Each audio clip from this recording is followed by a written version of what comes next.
wọn.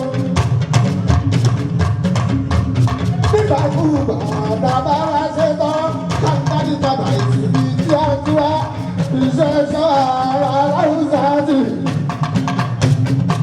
Bàjẹ́ kí ọdún bá bì ìbàjẹ́ fún káfáwọ̀. Báwo ṣe pè wá lóde o? Iṣẹ́ làwọn abọ́nilẹ̀ o bàbá rí wọn. Àwọn abọ́nilẹ̀ o àwọn abáwọn dúdú. Ìdùnnú ọ̀nà ní bí ó wá sílẹ̀ gbogbo ọba tá. Wàsíù.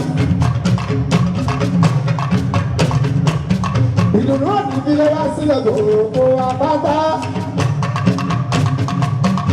Kábàlẹ̀ wà láwọn kábàlẹ̀ wà nílé. Kiri àtàwọn sílé kò máa ní bí wálẹ̀.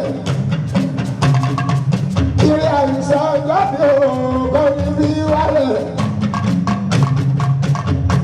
Bọ́ máa ń ṣẹlẹ̀ àwọn báwọn ṣe. Àlàó tó bá ń gbà yìí àbáwọn gbà yìí.